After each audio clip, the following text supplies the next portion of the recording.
The growing calls across the nation to defund the police. To end policing as we know it. Off the charts violence in New York City. 11 people shot in just 8 hours on This is Sunday. about the police officers who every single day put on that uniform and they run towards danger when we run away from it. Guns up! Giddy up, baby! We did it. We just did it. I think this is the first time we have properly opened the show in weeks. Welcome to the Failure to Stop podcast. We can't stop and Won't stop. Won't stop. That's it. Welcome back, Brock. Brock is in the live chat, everyone. Welcome back, Brock. I can't even begin to tell you the entertainment value that was derived from last week's comment section. With whatever. Sorry, Brock. There was when I was a kid, we would do these things called pile on, right? Like, I don't know if anybody else did this as kids, at family gatherings at my grandparents' house or whatever. It'd be like, somebody would say pile on so-and-so, and it would be just a random thing. Like, everybody go like, pile on Mike. And it would be like uncles, all the cousins, and you would just get smushed on the bottom, right? Everybody just pile on. And it would just be random, like whoever called it out, right? The rocket launcher.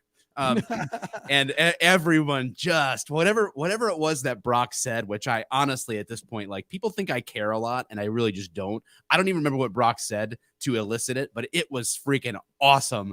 Whatever happened in the comment section, people just piled on, and it was just funny objectively to me. Hey, so welcome back, Brock. Thanks.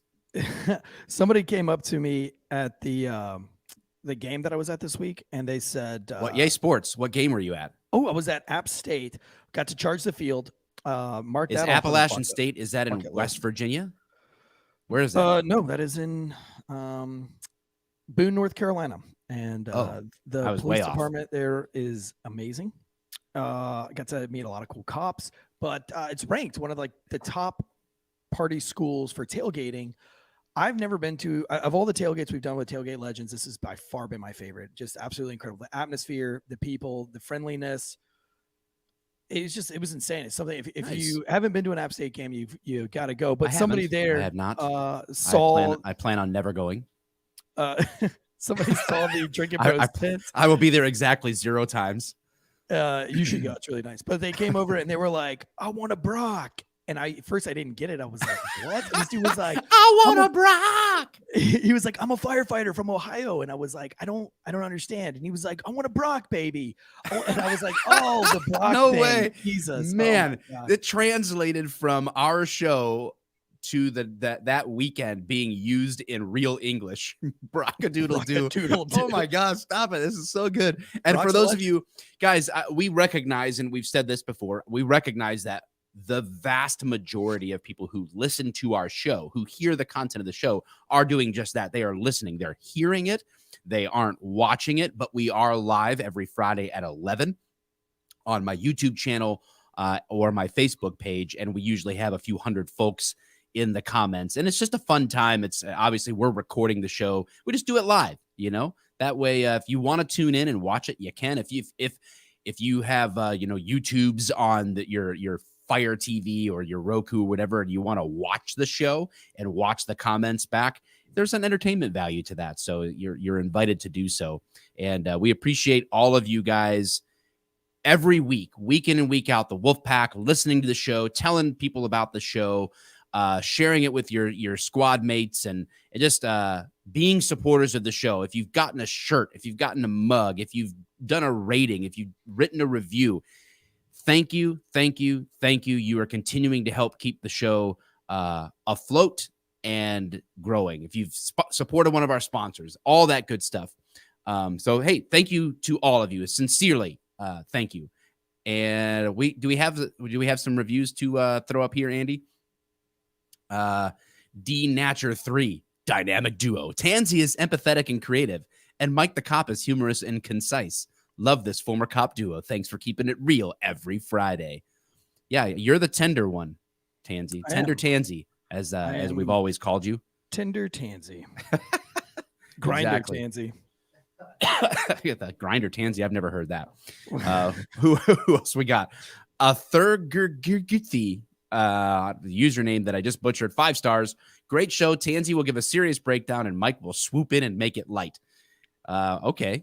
I don't know if that is accurate. That's accurate. What world are we living in? I'm the serious one. I feel like you're more serious. Okay. I think maybe not. I don't know. What do you guys think? Why so serious? Is Tansey more serious or me? I don't know. I think we're pretty good at alternating. We tag each other in on serious versus sarcastic, I guess. I don't know. I think we can flip flop pretty easily there in those roles. But anyway, thanks for the review. I appreciate it. Mike B 3185, 5 stars. Great. I'm just here to try and have my comment read. Go Bills. Hey, how's the Bills Mafia this week? That was a tough loss last week. Look, I'm a huge fan of the Bills Mafia. I love you guys. I don't know what that means. Fans. Sucks to see you guys lose this last week, but I hope you're doing all right. And I hope that us reading your comment made you feel better and didn't send you over the edge. Oh, okay. So the Bills Mafia is a nickname for fans of the Buffalo Bills? Yes, they have a tradition where they dive through tailgating tables. So they'll have a table full of food. Once the tailgate's over and they're about to go into the game, people jump off of trucks, off of ladders, and they jump through these tables. Food and drink goes everywhere. I don't know why they do it. Like all good things, it probably started with this one time I was drinking. I've never been to Buffalo, but I imagine when it's that cold, there's probably nothing else to do. But I hear their sauce is amazing. Yes, that's all I know about Buffalo. And Angry Cops is from there, so I wonder if he's part of the Bills Mafia. Is that what they call it? You said Bills Mafia? I doubt he sports. He plays sports about as much as you and I do. No, he's a rugby dude. You guys would get along because you're a rugby dude. Oh shit! I didn't know he was a rugby guy. He plays rugby and he does CrossFit, and I think he's a Bills fan. I think he footballs. I think he sportses. Okay. So you guys would get along. We have one more review. Cody G 13, 5 stars. Guns up, giddy up. Just started listening and by far favorite podcast. Wear my Only Body Cams shirt proudly. Nice. Only Body Cams. Yeah, there you go, baby. I love it. We had another shirt that was just the best idea ever. But Mike shot it down. I just want everybody to know. I won't tell you what that idea was, but it was literally the greatest t-shirt idea ever. I doubt it. I don't remember. But Jimmy Bailey brings it to our attention via super chat. You owe Jimmy $5 now. Happy anniversary. This is your 10-year anniversary. Is that what it is? What is it? Oh, I forgot. Yes, today. You didn't forget. You posted on Facebook. I saw you. Today is my 10-year anniversary. Been married to my lovely wife for 10 years. Nice. 3.5 kids later. Here we are. There you are. 3 out, 1 cooking. Congratulations. Guys, today's show is nuts, right? There is so much to discuss, and we were trying to kind of figure out what would the main topic of the show be. There was just so much in the news that sort of touches on our experience as cops and what's going on now. We've got Alec Baldwin just killed somebody. We've got to talk about that. Brian Laundrie's body was found. Minor traffic stops are being stopped in places like Philadelphia. The Supreme Court has heard some information on qualified immunity. Haitian Christian missionaries in Haiti have been kidnapped and are being held hostage under the threat of death. Biden is really digging in on his opinion about cops and should they have jobs or not if they refuse his mandates or the mandate kind of concept. We've got news from a variety of cities because of that. Biden did a terrible, terrible speech at Police Week. we have all sorts of things going on in the news, and we're just going to kind of dive through it. So sit back, relax, go get your coffee or your bourbon or whatever it is that you want to drink at 11 a.m. on a Friday, Eastern Standard Time, and dive in with us, man. We're just going to hang out and cover all of these topics today. Let's go, Brandon. What's one of the first things you want to hit there, my friend? What's most pressing in your mind? I think this whole Brian Laundrie thing, it's popping up in the chats right now. How convenient, right? They kind of call off the formal chase, and then his parents just happen to, maybe we'll check one more place. Oh, hey, surprise, that's where he's at. Weird, huh? So the park was closed to the public. They had not been able to go there. I would say that I probably believe that the parents knew where he was going. And they're probably just as surprised that the police didn't find him as they were. However, I guess, the whole thing was underwater for a really long time. Took a little time for that water to dry out, and they found him. I don't think there's any foul play there finding him, but I do think that they probably knew he was there. And that's a tough thing for a parent. It's like, somebody asked me, like, what would you do if one of your sons murdered somebody? Would you turn him in? Yes. Yeah, I think I would, but I think I could probably also be like, look, I'm turning you in, but I'm leaving the house right now to go do it. Wherever you're at after that, it's on you. Do you think you would really do that? I'm not going to detain him. I'm not going to detain him, but I'll call the police on him. I don't know, man. Like, I definitely would turn him in, and I definitely would try to not let them get away. Like, I mean, there's virtually no doubt in my mind. A little bit different than, somebody broke into my house. I just killed somebody, hey, well, we got to call the cops, but it is what it is. Different than if, I don't know. I guess we still don't know. He's never been charged in the murder of Gabby Petito. So, right. He was wanted for questioning in relation to it, and he was wanted on another crime, this financial, the fraud crime or whatever, but, never anything formal came from the murder. So it's an interesting situation to be sure, but I feel like I would if my kid had confessed that he had murdered someone, I would do my best to help bring them to justice. I think I think my kids would. I think I would drive them to the police station, with a lawyer or whatever. I would make sure that they had a proper defensibility, but my goodness, I mean, but that should be true for everybody. I don't know. We also don't know what Brian told his parents, right? So like the parents had little information at the beginning by the time he had already ran away. I mean, if that guy comes in here and is like, I don't know where she's at. I don't know what happened to her. I don't know why she's missing. You know what I mean? Like, I can see you siding with your child at that point. It's kind of hard to know what they knew and when they knew it. Yeah. So I think it's kind of hard to judge just not being there. I mean, it's easy to say that they knew and they're scumbags and they're dirtbags as humans. But it's probably more difficult to look and say, like, well, what did he tell them? And what was their mindset? So I don't really want to judge them right off the bat and just say that they're pieces of shit that knew. Because maybe they didn't. Maybe, but eventually I don't know. I feel like they were the key, and it's just awfully coincident. I'm not a huge believer in coincidences, and I just think it's crazy that they're able to step in after the official search has ended somewhere, and they're like, oh, weird, we found him. I don't know. It's just kind of crazy. There's some notebook that was recovered that people would have to presume, I guess, that maybe something in this notebook would indicate any kind of final thoughts or parting information that Brian puts in this notebook or whatever. So I'm sure that'll be coming out at some point, but not yet. Yeah, I mean, I'm excited to see I think we're all kind of excited to see what's in that book, because it's the true crime, for all the bloggers and the Reddits and all of the people that are into this whole serial killer movement right now. This is kind of like a dream come true. Like, you kind of have everything right here. Lots of documentation. Yeah, you have lots to go on. So, which, by the way, have you seen the show Only Murders in the Building? Steve Martin and Martin Short I have not. It was on Hulu. It was an awesome first season. It's a true crime podcast, true crime show, and it's awesome. Like I think you would enjoy it, especially if you like the old classic, sort of like classic comedy of Steve Martin and Martin Short. Steve Martin wrote the show, and it's awesome. It's a true crime genre.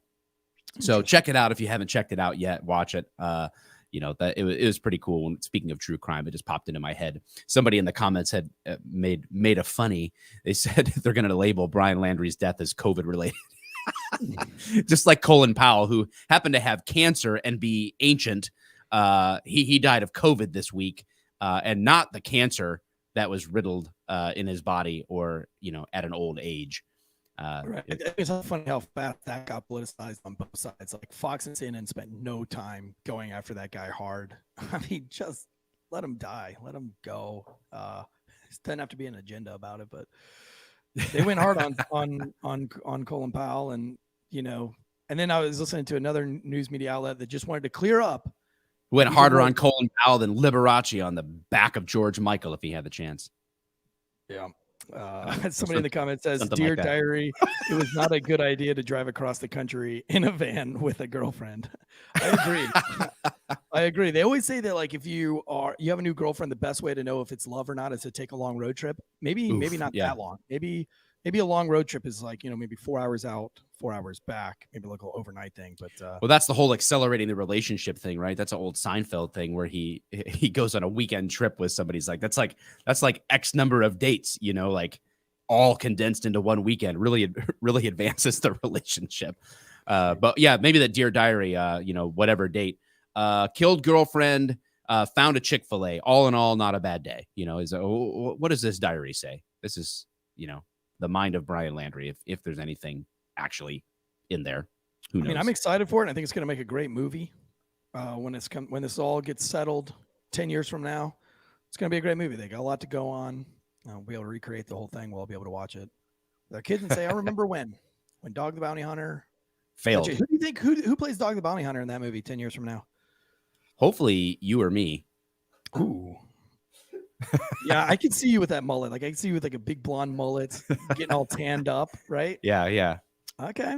I'll have more chest hair, just dye it blonde, whatever it is. Yeah. My badge hanging down. It'll be awesome. Oh, dude. Yeah, and I'll be that little skinny dude that runs behind you with the big giant fire extinguisher, paintball gun or whatever. Yeah. It's like a giant air horn, the latest technology to knock out violent offenders by sound. Boston Joe can play Brian Laundrie.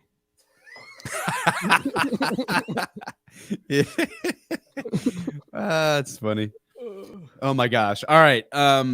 So yeah, Brian Laundrie, that's happened. So that's another chapter kind of closed on something we've talked about before, or not closed, but the next chapter is unfolding with that situation. So we'll keep up with that, and we still need to get like a Dog the Bounty Hunter on the show. So we still got to work on that. Yeah. That'd be a fun one for sure. I don't think Dog ever left Florida. I don't think he bought into the whole Appalachian Mountains thing. I don't think he left Florida on that search, did he? I don't know. But wait, he was found isn't where he was found in Venice, Florida? Yeah. Oh, he was found in Florida. But okay. What I'm saying is I think Dog the Bounty Hunter never left Florida. I think he continued his search all around Florida. So yeah. Well, it is what it is. So next up, this is an often misunderstood topic on qualified immunity. The Supreme Court recently, this is dated, this is from Police One. Well, if it goes back up, now I can't read it because it's too tiny. There we go. U.S. Supreme Court sides with police in qualified immunity cases. It says justices reversed rulings in two separate cases related to use of force lawsuits. So this is just this week on Monday. Supreme Court ruled that two officers in separate cases should be granted qualified immunity. The ruling reversed two federal appeals court decisions that had allowed excessive force lawsuits against the officers to proceed. Two cases, one in California, one in Oklahoma, involved police responses to 911 calls. So I'll just continue what the news case reads, or the news reads here. In the California case, Officer Daniel Rivas Villegas responded to a report of a man threatening his girlfriend and her children with a chainsaw. Well, because that's normal.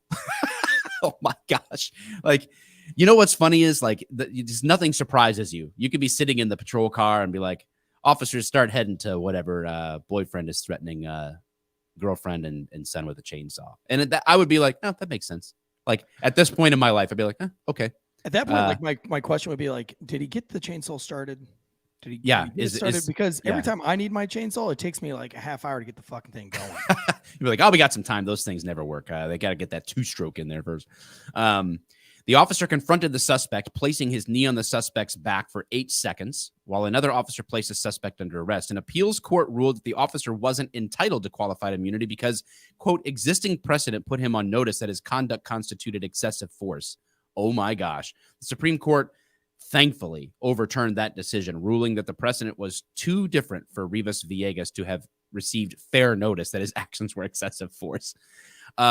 Which is actually a weird reason to deny to uphold qualified immunity, because who cares where his knee is? The dude was threatening a child with a chainsaw. You morons. Why do we care if the officer's knee is on his jaw, his genitals? What do we care if his foot is buried halfway up his butthole? He's threatening to kill people with a chainsaw, you idiots. We need to have a little bit of leeway here to end this threat. And you're worried about optics, and the officer should have known that putting his knee on someone for 8 seconds was not good these days. Like, come on, you morons. So I actually am glad the Supreme Court reversed this appellate decision to allow this case to go forward. But I think that they upheld it for kind of the wrong reasons. I think that we need to have cases more that, and I get it though, that the Supreme Court is always a laser focus on what they are addressing. They don't comprehensively hear things. It's heard with laser focus for the most part. And I get it, but it's really frustrating. The Oklahoma case, officers responded to a call from a woman who said her ex-husband was intoxicated and refused to leave her garage. Officers shot and killed the man after he threatened officers with a hammer and refused to drop it. An appeals court ruled that the officers had created the deadly situation by cornering the suspect. Again, how do you perceive it that way? It's now the officer's fault for cornering the guy where he was refusing to leave in the first place. Like, so he was still there where he wouldn't leave, and they confront him, and he tries to attack him with a hammer, and somehow a defense attorney and family members or friends of the victim or whatever decide to do this lawsuit because he was cornered. Like this, it's like a bizarro world, an upside down world. Man, but they hadn't found, it says the Supreme Court reversed the decision saying the officers were entitled to qualified immunity because the court hadn't noted a, quote, single precedent finding a Fourth Amendment violation under similar circumstances. So thankfully, qualified immunity was held up there. Talk to me, Tansey, and talk to our listeners about qualified immunity. Will you please explain to all these people out there what the heck qualified immunity is and why it's important to have it? Sure. First, I'd like to start by saying that excessive force, when there's a hammer involved and a chainsaw involved, can we not make like a precedent that like domestic violence has an excessive force? Like, it's cool. Like, yeah, you can be arrested for domestic violence until you pull out a chainsaw or a hammer. And then we've got like a whole new realm of laws that just deal with that. Because I feel like slapping your girl, it's never a good thing, right? Like, don't condone it at all. But come on, a chainsaw? A little dramatic there. Little over dramatic. Qualified immunity, though, as far as qualified immunity goes, it's, you know, and my favorite example of qualified immunity one time that it helped me out a lot was there was a really bad domestic case where this dude broke this lady's jaw and then dragged her out of the house, leaving like a 1-year-old on the floor with a pit bull. Right. Hey, when you tell her to make the sandwich the right way and it doesn't happen, yeah, we got to have leeway for that too. So Luckily, this pit bull doesn't do anything with this child. They arrest the dude. They take the girl to the, or they don't arrest the guy. The guy leaves. They take the woman to the hospital. They find out that there's a child in the house. Police have got to go back, and luckily that this child was laying on the floor and there was a pit bull there.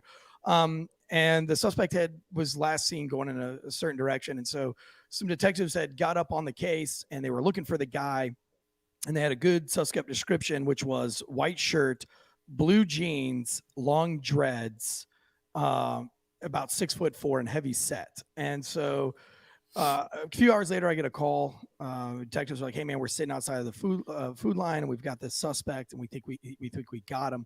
Can you go in there in your uniform, because we're in plain clothes, and go ahead and approach this guy and see if it's the right guy?" So I'm headed that way. I've got check-ins on the way. I get down to the food line parking lot, and they're like, "Hey, look, he's at the checkout line right now. Once he gets outside, you're gonna have a big foot chase on your hands. So why don't you just go ahead and come in now? If shit hits the fan, we'll jump in even with our plain clothes." So I go in there, and sure enough, at the register, bagging up his own groceries is a 6'4" guy, jeans, dreads, white t-shirt, the whole 9 yards, and he's staring right at me when we walk in. I mean, granted, I was staring at him too, trying to figure out if he was the right guy. So I walk over to him. He drops his bag, which is awkward, right? Which is weird. It's not normal. He drops the plastic bag, automatically gets defenses. And he's like, "Man, you've been looking at me since you walked in the door." And I was like, "Yes, sir." Good thing there wasn't a can of biscuits in there that popped open like a gunshot and then you just unloaded. So anyways, I just started blasting. Qualified immunity. No, but so he drops it. He puts his hands up. And I asked the guy, I told him, I explained exactly why I'm there, what we have. And I said, "Hey man, look, you're 6'4", you got long dreads, you got a white shirt, and you got blue jeans. You could see where I'm coming from. If you have your ID, look, I know the guy's name. If your name is on the ID and it's not who I'm looking for his name, I'm going to let you go." And he's like, "Well, you tell me who you're looking for first." So well, it simply doesn't work that way. Just show me your ID, and we go back and forth. And now I'm kind of like begging, and I'm like, "All right, look, I'll tell you the guy's name." So I tell him his name. He's like, "Well, I'm not him." I was like, "Perfect. Prove it to me." He's like, "I'm not giving you my." I was like, "You realize that if you don't give me your ID, then I'm going to detain you?" And he's like, "No, I'm leaving." I was like, "You're not free to leave. You're being detained." And he's like, "No, I'm leaving." So I put hands on him. He goes off on me. We end up, wrestling around in the middle of the food line. Some people are yelling for me to leave him alone. Kit Kats are flying everywhere. The plainclothes detectives never jump in. They were like, "No, you had it. You had it. We didn't want to blow our cover. You had him." So anyway, we get this guy completely. We get him under arrest. He's got a dime bag of weed. Not nothing crazy. That's the real crime here. He doesn't have an ID on him at all.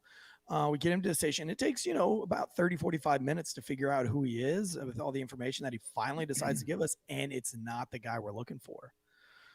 So of course, he tries to make a big lawsuit out of the whole 9 yards in qualified immunity, which states that I was acting in good reasonably faith. And I was in good faith, and that all things considered, it was more probable than not that he was the guy we were looking for, just based on his actions. And so that's where qualified immunity comes in. Now, qualified immunity only helps you in, maybe I'm wrong on this, it might be the opposite, but I believe it's only in criminal matters, but not civil matters. Is that correct? Or is it the opposite?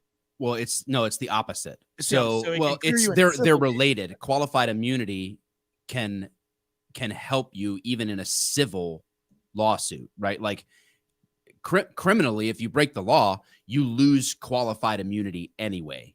So it's a domino effect. So that's the interesting thing about the conversation with qualified immunity is people think about, well, what's the big deal if you take it away? Well, the big deal if you take it away is that's what it's there for. It's there so that if an officer did not break the law and acted in good faith and in a reasonable capacity, that they can't then be held civilly liable for what they didn't do wrong in the capacity of their job as a cop. So if a cop is deemed to have broken the law and gone outside of the bounds of reasonableness in their capacity as a cop, they don't have qualified immunity anyway. It's all bets are off once that's established. So it doesn't protect bad cops. That's the sort of myth around qualified immunity, is that it's there to shelter cops. It helps protect bad cops, but it doesn't really, because we live in a world where cops are more than scrutinized, audibly, visually, practically, politically, more than scrutinized in what they're doing. And in order to do their job, have to be able to do their job in good faith, and act in a reasonable manner, what any other normal person in their capacity would do reasonably.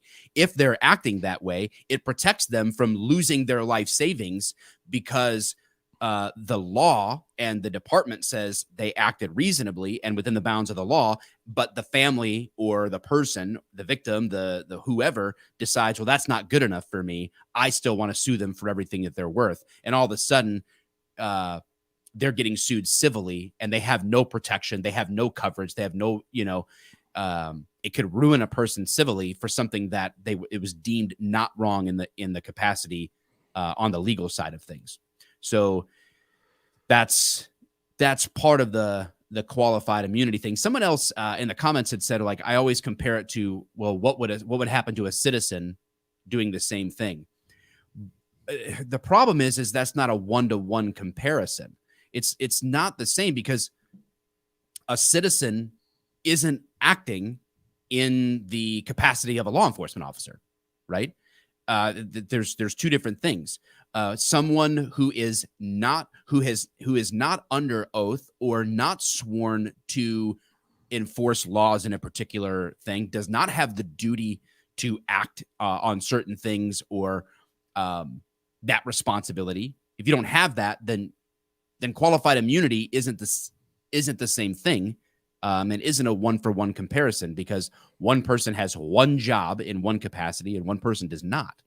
So, and also citizens don't have the information that the police have going into these things. So it's harder for a citizen to even claim qualified immunity. I'll give you an example. If there's a bank robbery and there's a robbery in progress and a bunch of cops are responding to the bank robbery, and you see a subject running down the road from the bank, and you as a citizen perceive that person to be the bank robber, and you go out there and you try to stop this guy, and you guys get into a fight, and he pulls out a knife and you shoot him, when that dude had nothing to do with the bank robbery, and you say that maybe, well, that can't happen, that's not a good excuse. Well, I've responded to a bank robbery before where a black individual, black male, saw me as a police officer. Our suspect happened to be a black male as well, and this guy just took off running on me. Well, I took off chasing him, and I caught him, and he was only running because he was a 16-year-old child skipping school and saw me and panicked. So, but I've been trained, and we know that you can't just go off and shoot people, and there's ways to deal with it. So it can happen. And so you as a citizen, if you just see this guy running from a bank and you assume without the information that he is the bank robber, and you subsequently kill him or permanently injure him, qualified immunity can't come in, because you were just acting in nonsense. You were just acting without any. Many times, even when an officer has acted lawfully and within policy and procedure, an officer has done everything right, that doesn't still preclude civil lawsuits from happening with the department and all that stuff.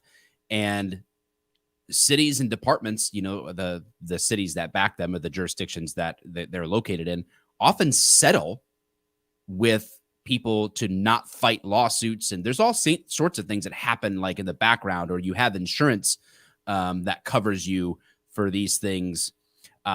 So it's not that it never happens that people aren't covered or receive any compensation for something that's kind of like tragic that it happened. Like in that case, right? Like somebody's like, I was the wrong guy. You had the wrong guy. Right. Blah, blah, blah. Well, you were acting reasonably. You had legal authority to detain that person. This is why we have these laws, because we don't want someone to get away with being able to break a lady's jaw in a domestic situation. But it still was the wrong guy. So that guy sues. Well, the city may go, you know what? We're sorry for your trouble. We're going to settle, out of court for whatever. Our apologies, but it's just kind of like the cost of doing business. It's not a perfect world, and therefore we can't have expectations of perfection. The funny thing qualified immunity is there to buffer that not perfect zone. I gave that guy every opportunity to be compliant. Hey, let me see your ID. no, what is your name? Not telling you. Had that guy just cooperated with the police, his day wouldn't have been ruined. He wouldn't have been tied up in court. All those things wouldn't happen. I saw Vic made in the comments that was considered profiling, and it was racism or something to that effect. And, it's just like when people saw Brian Laundrie on the Appalachian Trail and called it in, right? They saw a white male, bald, with a backpack coming off the Appalachian Trail trying to hitchhike. So many people, one guy said he was 99.9% sure that Brian Laundrie was in a parking lot up near Spruce Pine, North Carolina, or wherever it was up here in North Carolina. Did you hop in your car and go right over there? Obviously, he was 0.1%. He was completely wrong, because Brian Laundrie was super never confident, but also super wrong. Right. So is it profiling, or recipe is it for just, disaster? People make mistakes, and that's, everybody is open to those mistakes. As far as qualified immunity and citizens go, you just had a case out of Florida where a man was involved in a hit and run, and he took off. This was in Jacksonville, Florida. And a person, a citizen, decided, I'm going to get vigilante justice on this guy, and I'm going to follow him and chase him down so that, he doesn't get away with hit and run. Well, they run. The guy ends up hitting a car, killing a couple of people in the other car, and they are charging the person who was chasing him with wrongful death and all sorts of other things. They're probably going to go to jail with breaking all of the road laws, speed limit laws, because a citizen doesn't have that right. They have a right to report, but you don't have a right to enforce those laws and to chase somebody down, subsequently killing 2 other people on your behalf. So I'd be very careful trying to use qualified immunity as a citizen, just based on you're not trained on how to use it and what the law is, and you're not very familiar with it. And same with the police departments. You're up for a 50-50 shot on qualified immunity is going to work in your favor or not. So the best thing to do is just don't make that mistake. Yeah, obviously doing your best, but you can't qualified immunity. That's why, in places where it's being eroded, cops are leaving, because you can't, there would be circumstances in which you do everything right. You do your job right. You do it lawfully. You do it within the bounds of policy, but for political reasons, for perception reasons, whatever else, you end up getting sort of railroaded out of that. And now all of a sudden, everything that you've worked for civilly, your family are going to suffer, even though you did nothing wrong.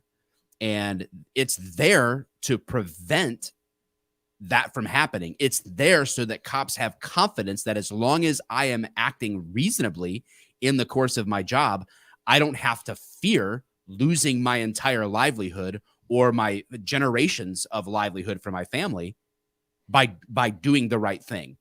And it's an absolutely critical piece to the justice system. Someone else said, I don't know if you can scroll up. There was an interesting comment from Jay. Oh, he didn't have to tell you anything. Someone said that. I'm assuming referring to the guy that you stopped. But that's where you're actually wrong. He did. Right. He was being legally detained, and he did have to tell him that. He did have to do that, because that's the way the law works. These things developed under a democratic system of laws being enacted over time, upheld by courts.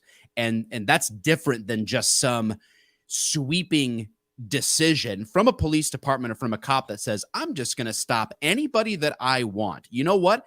If Tansey had walked into the grocery store and is like, you know what, I'm going to pick a black male out and I'm going to detain him until he identifies himself. That would be illegal.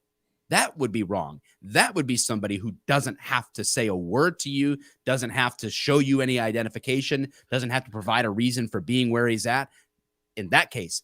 But not when the person matching that description of someone who had just broken the jaw of his girlfriend is seen possibly being there, and you are ruling out people as suspects to try to locate the real suspect. The law is framed in to provide officers a reasonable means of identifying and capturing said person. And take yourself, look, I'm all about questioning authority. I'm all about rage against the machine, all those things, right? But being that I was a cop, right, and understanding that I wanted to be a good cop. And I served with so many cops who are even better than I am, way better than I am, just good, really good human beings. That Food Lion was like 99% black.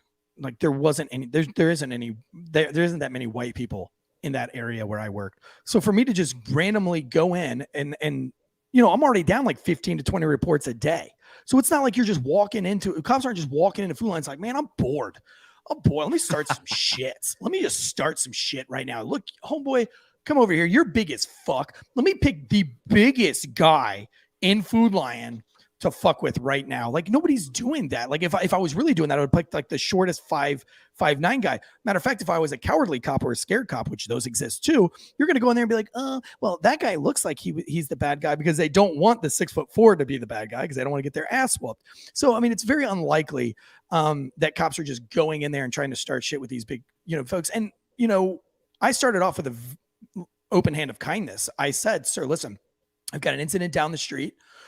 A woman's gotten her jaw broken, her face busted in. You fit the suspect description. You've locked eyes with me from the minute I came in the door. And then he was like, well, you've been looking at me. And I said, fair enough. Look, if you just show me your ID, if you're not the guy I'm looking for, I'm gonna let you go on. He's like, well, you know, I'm not going to give you my ID. And we had, I tried to explain it to him several times. Okay, look, let's say I'm going to give you the guy's name and you just say I'm him or not, and then show me your ID. You know, I'd say that this is the guy's name. He's like, well, that's not me. I said, okay, well, fair enough. Well, what's your name? So then I could radio it in and see if this guy matches thing. And it never went down that way. So this whole kind of thing that like, well, I'm not going to tell the cops anything because I don't have to. Cops aren't just looking for you to mess with, man. Like cops aren't just pulling people over because they just want to screw with you. There's usually a reason, and it's a lot bigger than you. And think of if that was your mother, if that was your mom who got her jaw broken by a boyfriend. Wouldn't you want the cops to be trying to find that guy? Yeah, that's exactly why you're able to legally detain this dude, because the law, we had to figure out a way as a society that when someone commits a crime and then leaves, what are the reasonable ways that we can do that? And that's why you can detain someone matching that description. Now, if you had detained, let's say, a guy that was 5'6" and had tiny dreads, you know, like cornrows or tiny dreads and a blue shirt. Like now you can say, was that a real reasonable reason to stop that guy? He didn't match that description. And that's true. Maybe the guy changed clothes or whatever, like, but he didn't shrink a foot, you know, like there's a lot of things we're talking about a reasonable actions in the course of your duties. And that's why the law is framed that way. And you have to have a buffer zone. You have to. And that's called qualified immunity. These courts are so against the police. In the fact is that the judges and everything, they work for the city, right? It's like these guys are all friends with the city managers and the city mayors. When these cops are wrong, guess who has to pay out? The city. So this whole illusion that everybody thinks that big city government is on the police side and they try to cover things up, that is just not true. They would much rather the cop be way in the wrong and put all the blame on the cop to try to diminish but their take is in all this. So they want those cops to kind of be guilty, like, oh yeah, that cop sucks, he's wrong, he's fired, he's gone, he's out of here, and then here's this minimal amount of payment. It looks good in the media. Whereas, you know, oh no, you're wrong, and now we have to settle this case, because they're going to settle regardless. Well, a SWAT team kicks in the door to a house with known gang members. They have a good warrant. They make a great arrest, but the dog escapes the house and gets smoked by a car, and they write a check for $600,000 to the same dude that they just arrested. Like, the city doesn't want the cops to be in the wrong, because they're still going to pay out. Matter of fact, I think they pay less when the cops are in the wrong, or they prove them in the wrong, and they're able to punish the cop versus doing the large payout. So very rarely is the city going to be on your side. So the people that are looking at qualified immunity are already going into this thinking, oh, let's see where this cop screwed up. And, right. So we can just put all the blame on the cop, and we don't have to do it, and, you know, make it the cop's problem and not the city's problem anymore. So, hey, what do you think? with the cops, and then shit like that doesn't happen. What do you think about moving on from qualified immunity? What do you think about Alec Baldwin? Does he get qualified immunity on this one? Is he going to get qualified immunity for shooting somebody on a movie set? How the heck does this happen? Who knows about movies? First, it was Brandon Lee on the set of The Crow, right? He got shot with a quote unquote prop gun. And now Alec Baldwin has killed a person and injured another, which is mind blowing. Like, how does this happen to two people? Did whatever fake bullet that was supposed to be in the one gun hit the one guy and then ricochet and hit the other one and injure? How did two people get impacted? I mean, did they not realize after the first time that he shot the gun that someone was hurt? What's going on here? Well, so many questions. So many questions. They're good actors, right? And a good actor is going to look like he got shot. Good. Treat every gun like it's loaded. Well, especially if you're anti-gun, right? You would want to be as safe as possible. Alec Baldwin's a huge anti-gun person. Before we get into this, we should definitely title this show kind of like the news would do it, and just say like director goes crazy on set killing two people. That's what our headline should be, and then we explain it more. And I'm just kidding, but you know, the whole guns on set. I know that there are very strict rules, and I haven't done anything with film since, dude, it's been 20 years since I've taken any courses on film. But even then, in order in high school or college, I worked on a college set. I wasn't in college, but I was interning on a college set.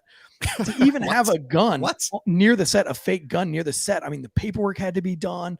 All this crazy stuff had to happen. So somebody said that, like, why did there need to be real guns on a set? That's my thing too. Like, Jesus, man, there's BB guns that look exactly like a real 1911. Why can't you put a pellet gun on set? Or why can't you probably can? I don't know what they how does a real gun? Well, I have a guy that I know and have worked with their company some local to here. One of the things that they do is they put props in movies, specifically firearm props, right? They go to great lengths. So, like, for example, one of the things that they had done is they got like Trijicon night sights into John Wick 2 or whatever, right? Like these mentions of brand names. But I've touched some of these props. They're props. They can't even fire anything. So I don't know, what are they putting on set that can actually fire a freaking projectile? Hey, underpaid producer. So it says Eric because John Wick's movie wouldn't exist. So okay, I love that movie. By the way, I've counted the reloads several times. I really enjoy watching that movie, and I've counted the reloads. I do agree with you. But let's say that you work in movies, right? And you own a movie set. Why is there not a simple rule in place that says the only way that you can get a gun on set is if you go and draw it from this particular armory, which is nothing but guns that have no firing pins. So everything else on the gun is real except the firing pins. And you're saying with 2021, and I guess maybe you're firing blanks, but I mean, this is 2021. You can't come up with some kind of way to fire blanks without, a real blank. Yeah, some people obviously I mean, let's tease out the possible theories, right? Yeah, underpaid producer. He has held the John Wick guns. They aren't chambered. Actually, underpaid producer has the most experience with this. I'm all in. Props and stuff too. Like he's had a deep dive on some of this stuff. But I don't understand how any gun on any movie set is capable of firing any type of projectile out of it that could cause great bodily harm or death. Like, what the heck? Yeah. What are you all right? Did you have a stroke just now, Tansey? Yeah, no, somebody sent me somebody in the comments said they texted me a meme, so I was just reading the meme and then I saw that the meme was extremely inappropriate. So I can't really talk about the meme. Something about Alec Baldwin definitely is not shooting blanks. Oh, yeah. I saw that same meme. Pretty funny. The rounds. So I have a question. Yeah, Alec Baldwin's girlfriend is like, he better be shooting blanks. Yes. Yeah. Underpaid producer. I have a question. So, do you have to get these guns on set from a particular place, or is it just like somebody saying, "Hey, I've got a Glock we can use for this. It's unloaded. Here you go." I mean, I feel like maybe that can't be the case, right? Like there has to be somewhere where they go and they bring him in these here. Guns. Bring the underpaid producer. Just bring him into the studio. We can just talk him because he's been to these prop houses and stuff. He's seen these props. Yeah. Come on in here, Elijah. Oh, that's underpaid producer is Elijah? Yeah. Oh, Jesus, I didn't know that. Elijah, I didn't even know you were in our studio, homie. Yeah, he's putting the headphones on right now. Man, I thought I was just talking to some rando. Yeah, I mean, that's confusing me. I feel like, in the military, you have to go to the armory to get your gun and draw a gun. If you're working in a corrections facility, you have to go and draw a particular weapon. Basically, there's big prop houses where they have a ton of different guns. And they're all sorted and dealt with in those prop houses. So let's say there's like The Punisher on Netflix. They have all these specific guns that you like put into a list, and then the producers of the show and the directors can pick from a list of those firearms. Some of those firearms are able to shoot blanks. Some of them aren't even chambered. It just depends on the type of shooting that happens. But they're all stored in a prop house, and my guess is it's just improper handling with like a blank. That's my guess. So then how does a real gun get into that prop house? How does it? Who knows? Okay, so somebody remind me can we look it up? Like how did Brandon Lee? Yeah, somebody can die from a blank. Oh, I got you. So they're dying from the water. There's still, it depends on what happened. I don't know, but it still releases like pressure from the blank. So like, right, because there was the pastor that was like doing a preaching thing where he was doing a thing on suicide, and for theatrics, he pointed a gun to his head and pulled the trigger to get shock and all out of the thing, and the blank piece of cardboard enlarged into his brain and killed him. Yeah, I get that part, but like in 2021, we can't come up with a way to like not. I mean, I feel like everybody should know that, right? Like if they've been making movies for how long using blanks, and they don't know that. And then obviously this was a real gun because you're not killing two people with a blank. Here's all I have to say. Yeah, that's just it. How did two people get injured? Well, they probably weren't doing it right. Right.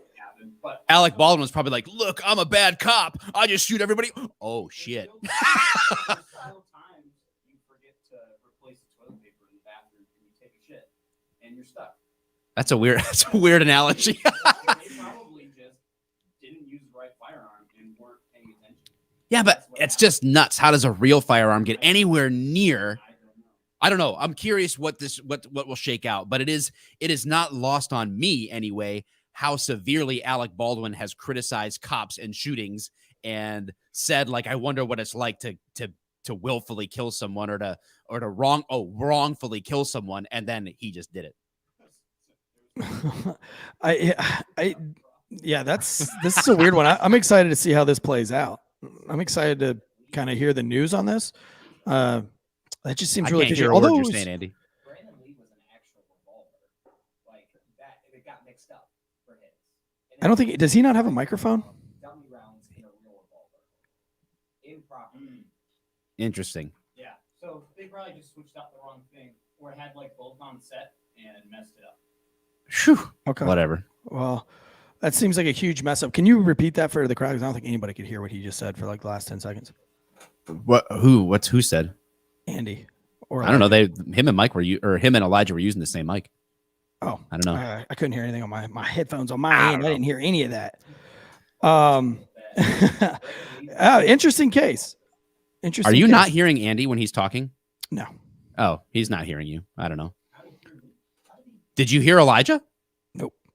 You didn't hear Elijah? I mean, I can hear them like yelling in the background, but like barely. You didn't hear Elijah's entire conversation with you? Not really. I mean, I can hear it through your mic. Who are you talking back to? I mean, I can barely hear them coming through. So everybody in the audience says they heard nothing from you guys. So awesome. Good job. Yeah, I didn't hear anything. So that was a lot of people wonder why I continue to underpay these guys. And this is the exact effing reason I do, because when they have a moment to shine, it always takes a shit. No, the master was up. They don't know what they're doing. Jesus. And now I've got the curse of Amber coming back. She says she hasn't gotten her shirt yet or an email. No, I sent that shirt out 2 weeks ago, put it in the mail myself. That shit's coming. So if it's not there, that's the mail's fault. That is not my fault. And I just spelled that last week, but that shit's in the mail. Did we figure out why no one could hear you? What was the issue? It was going through the wrong channel. Oh my gosh, you morons. We missed the whole conversation with Elijah talking about. It'll be in the audio version, though, just not on the live stream. Sorry, guys, in the live stream. I always tout you should listen in live so you get the full experience. And then it's a prop mic. Somebody says it's a prop mic. It's a prop mic. It was a fake mic. God, we switched out the real mic with the prop mic. It happens. It happens. All right, what's next? We've got what's next is we got to thank our sponsors. We're closing in on 55 minutes. Guys, for those of you that are like, some people maybe are in the habit of tuning into the live show like 45 minutes in to hope that you'll get the real topic. We're working our way through. Guys, there is no singular topic today. We've still got a lot more. When we get to Joe Biden, I'm going to lose my shit. Trust me. I'm sick of that guy. But let's talk about our sponsors. We want to give them their due. Thank you so much for guys that hang in and listen to this. We've got Ghostbed, we've got Cardomax, we've got Mint Mobile.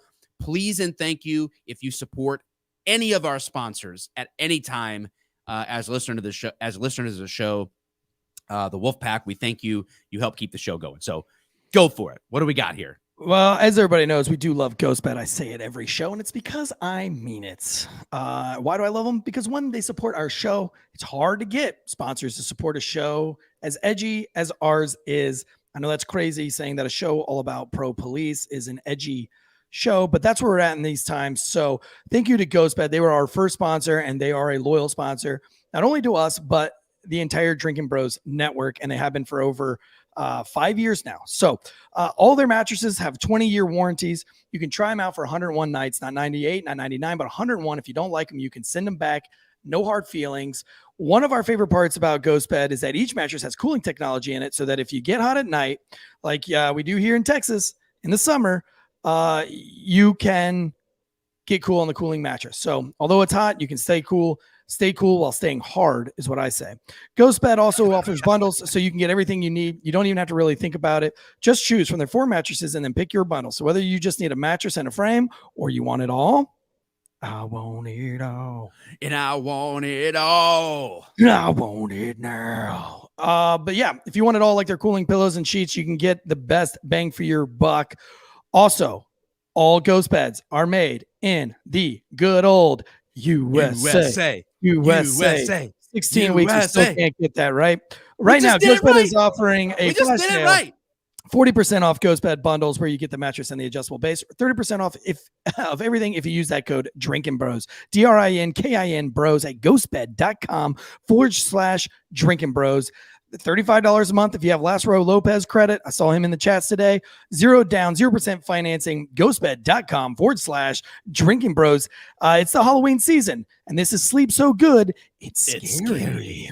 Ooh. Next up, baby, we've got Cardomax. Biden, it is confirmed now. We can confirm with our sources that Biden indeed used the code Wolfpack to get his ghost bed for the White House. And really? Yeah, it's confirmed. Just confirmed it. It's breaking news. Breaking news. Ghostbed just texted me. They don't discriminate. It didn't come through on my red phone over here. We want everyone to have a ghost bed. Everyone needs it. Even if they differ from us politically. Could you imagine the decisions that would be made on any political spectrum? Can you imagine? Yeah. Oh my gosh, if they had a better night's sleep, man, I'm telling you, if anybody needs it, it's that guy. If they sleep imagine if he slept for the night. Sleep on a ghost bed and then wake up and hit that energy intensifier, this world would be a much better place from everyone. All of your supervisors, everybody around the globe would just be happier. If you're dragging through your day, ditch the cheap office coffee and sugar-packed energy drinks for a Navy SEAL approved source of energy. I'm talking about Cardomax, baby. Energy intensifier. That's what gets me all jacked up for these shows. Cardomax energy intensifier uses the least amount of ingredients. I'm all hopped up on Cardomax, Chip. There's absolutely no junk in there to give you the energy you need to optimize your workouts or whatever else you need a boost for. Work, dealing with the kids at some ungodly hour, driving the long haul, staying up on night shift, whatever it is, Cardomax will keep you going. Owned and operated by former Navy SEAL and fellow drinking bro. We had him on the show a couple weeks ago, Sean Matson. Cardomax Energy Intensifier comes in easy to mix liquid packet and 2 great flavors, blue raspberry and my favorite, pink lemonade. It has B3, B6, B12 vitamins, caffeine, BC, AAs. Tastes great. The ingredients are healthy. It's made by a veteran and a drinking bro. That's why we love Cardomax. It costs literally like 80% less than a Monster or Red Bull or whatever else is that you're buying at the convenience store on shift. It's like a lot more 35 cents to dump that in your water bottle or whatever, shake it up and get to it with 200 milligrams of caffeine in the energy intensifier. Immune booster. I was sick for the last week, and I swear by immune booster keeping me going every day. I actually got an immune booster in here right now. It's kind of hard to get the immune booster right now. Everybody's getting it. They've been sold out for a hot minute. But right now, Cardomax is offering Failure to Stop listeners an exclusive offer of 30% off your next 4 orders. That's go to cardomax.com and use that promo code WOLFPACK.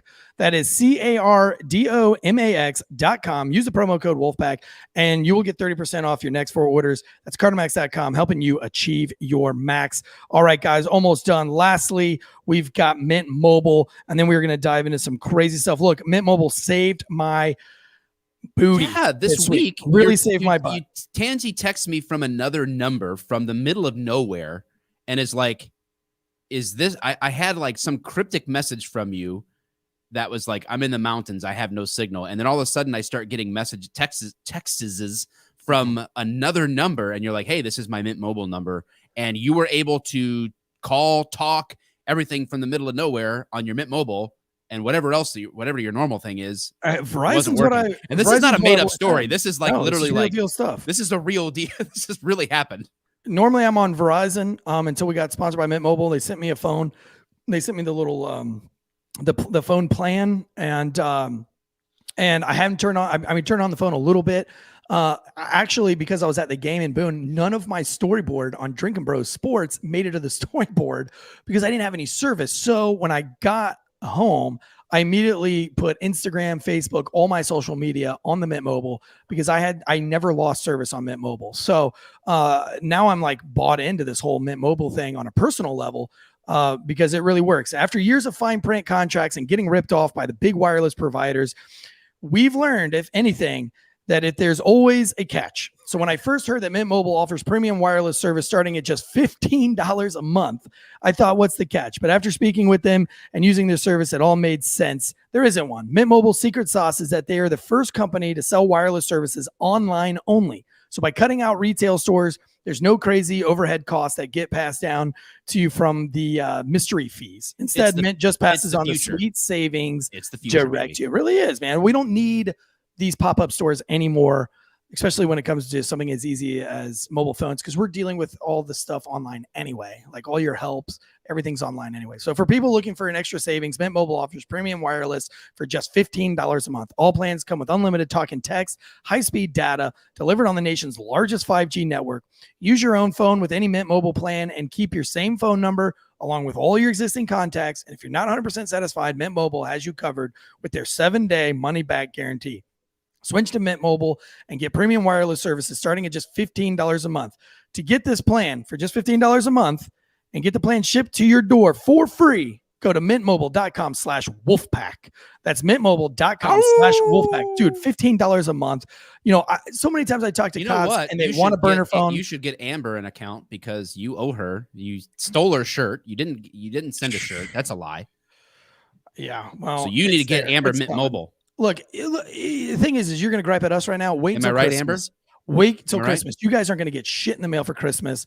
It's already getting crazy. Look, my distillery, it's chaos. I can't get anything. Bottles, corks, everything is backed up. It's only going to get worse. We got a real problem on our hands. But listen, for all you police officers out there that need burner phones, you don't want to give the suspect your personal phone number, but you need a way to get in contact with your CIs.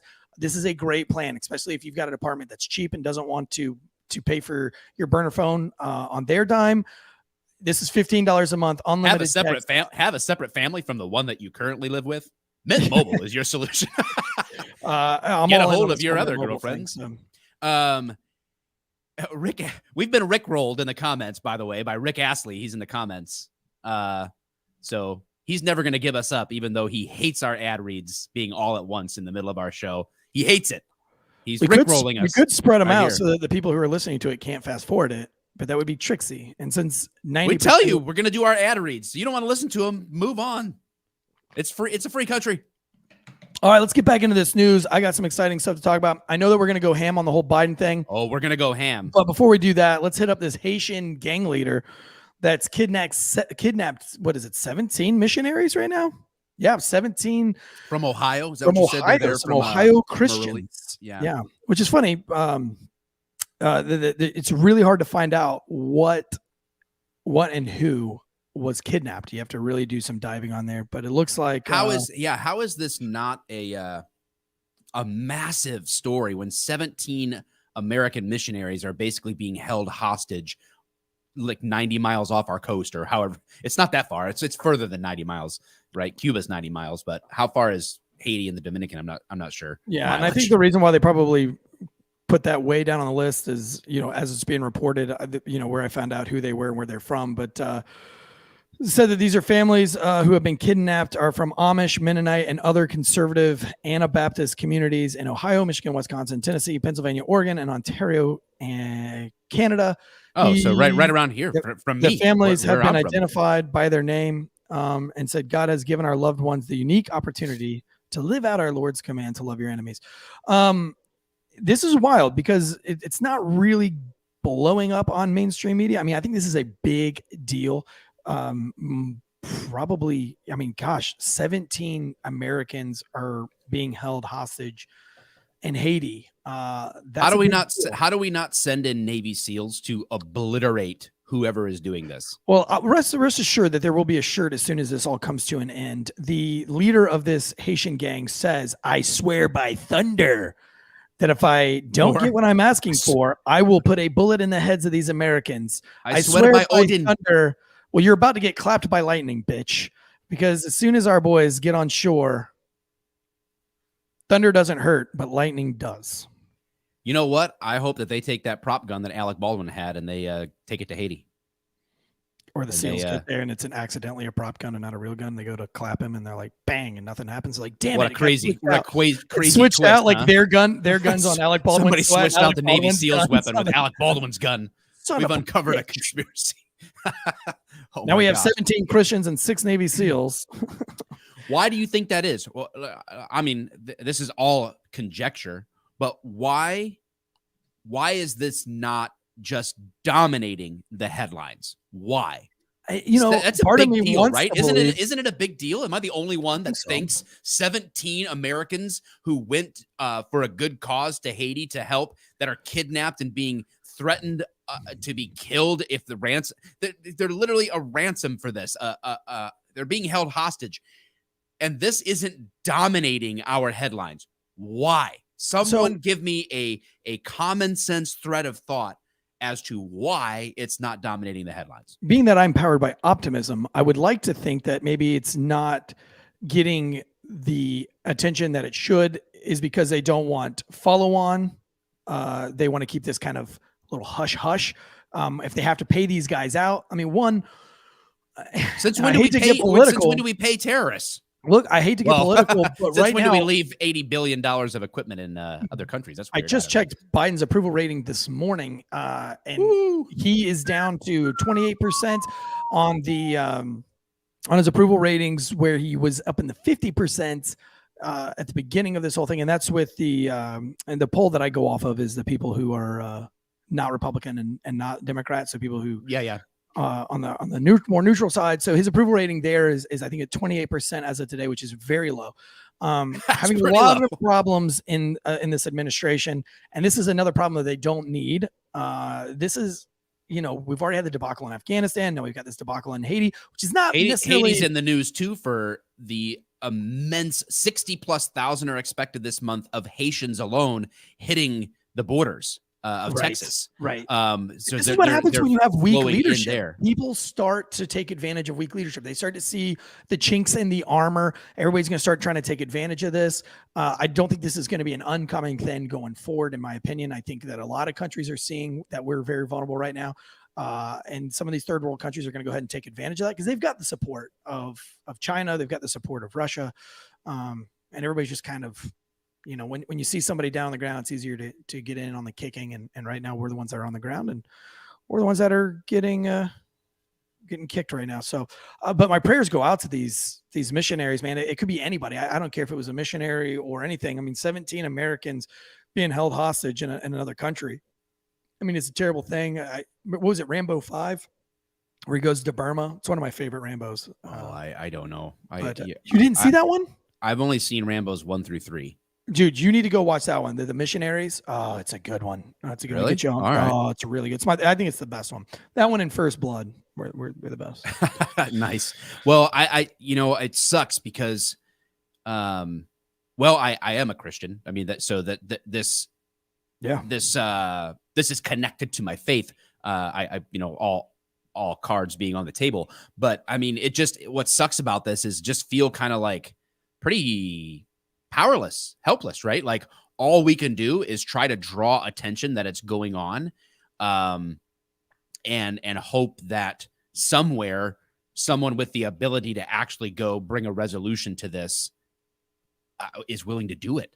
Right. Because I'm not in the position to do that, and it sucks because you kind of have to watch it, and you're like, well, this sucks to know about. Like, this is the world that we live in, and we live in a world where not far off of our coast, literally 17 Christians are being persecuted. They're being isolated because of their faith, and they're facing death at the hands of someone who kidnapped them. It's just crazy.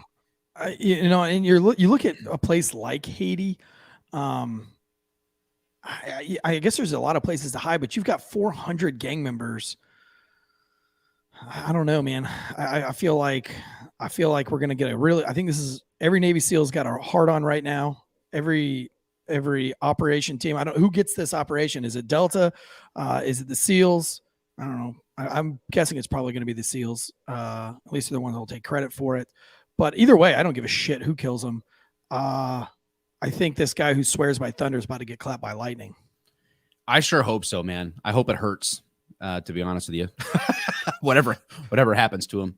I hope it burns when he pees for a while too, before it's all over. Yeah. I don't know. Whatever's going on with that dude. Bringing it back. You sent me a story. We're going to get into Biden's mandates and his police week speech here. To kind of like round out the main part of the second thing. But I do want to mention a story that you sent me and Andy about Philadelphia bans traffic stops for minor infractions. I'm curious what you guys think about this. Let me read the story from Police One. On Thursday, this is October 15th, so this would have been last week, the Philadelphia City Council passed a measure that bans police officers from stopping drivers based solely on minor traffic violations. The measure still allows police to stop drivers for violations that could compromise public safety, like running a red light. Under the bill, police can no longer pull over drivers for these sole offenses: driving with a single broken brake light, driving without an inspection or an emission sticker, having a registration plate that's not clearly displayed, fastened, or visible. That one's an interesting one. Bumper issues, driving with a single headlight or minor obstruction, driving without vehicle registration within 60 days of the observed infraction. Well, we wouldn't know if they have their vehicle registration or not on them. But what do you think about that list? Let us know in the comments what you think about that list. And what do you think, Tansey? Is there some good in this and some bad? Is it all bad? What do you think? Well, I do think there needs to be some kind of, when we talk about we need to change policing or change policing as we see it and all the things that we hear, we can always change, right? We can always get better. I do believe in that. I think that this is a great opportunity for one thing that does need to change. And I do feel that ticketing does need to change. I think there should be some more rules or some better regulation on how this works. I like the European model where it is you are ticketed by the percent of what your income, your household income is. So if you make $500,000 a year and you get caught speeding, then you're ticketed on the percent of that 500,000 versus if you make $24,000 a year. I don't like that one. I don't like that. I do, just because, it still hurts the same, right? But like a $250 ticket for somebody who makes $300,000 a year, that's chump change. I just wish it was a $250 ticket. I don't want the government to know how much I make, so I have a whole other problem with that. I just like, leave me alone. Stay out of my business. That kind of a thing. But as far as I like your ticket. What is your correct? Because I like your point of view on this as well. You had a good idea of ticketing. Yeah, I mean, I think I 100% agree with the general sentiment that we should, there are financial incentives for tickets. I don't think it's not a financial incentive for the individual officers. There's no bonuses. Most states, not all, most states, my understanding, unless something has changed that I'm just unaware of, which is quite possibly the case. But I know in Michigan for sure, and in most states, quotas are illegal. That you can't have a quota. So that's kind of out the window, that theory that, well, it's the end of the month, they got to get their quota. That's just not a thing in most places. But beyond that, individual officers are not benefiting from this, but there are incentives. As we saw, we covered a story. I think I've mentioned it to you before. I've done a video on it before. There was a lieutenant in Columbus, Ohio, that the city council and the mayor demanded to know why ticket revenue is down. And they want the revenue, and the officer's like, hey, we're here for public safety. You don't want us to be profiling. You don't want us to have impact on low income areas. So we stopped enforcing it to do what you want us to do. So there is this financial aspect to it. I think that we should be seeking ways to remove the finances out of it. But the problem is hitting people in their wallet is where sometimes teaching them a lesson comes into play. I get that. But my theory that I've mentioned before is that, there's point systems attached to violations. Like this is an X point violation, and that equates to a certain fine. What if, since driving in that sense is a privilege, and you are putting other people at risk by being on the road, and it is a responsibility for public safety. It is a public safety matter. What if we attach, like, this is arbitrary off the top of my head, but let's say 10 points, right? You've got 10 points when you get your license, and running a red light, maybe that's a 2-point violation. Speeding, maybe that's a 3-point violation, or whatever it is. And so if you are caught violating a traffic law that impacts public safety, then you lose those points. And it is when you dip into the negative that now there are penalties assessed or suspended licenses or things like that, because you are demonstrating that you have gone over this period of time not caring that you're impacting public safety. So that's one way that I've thought could be a way to take out the finances of it, but yet still value the public safety aspect of traffic enforcement.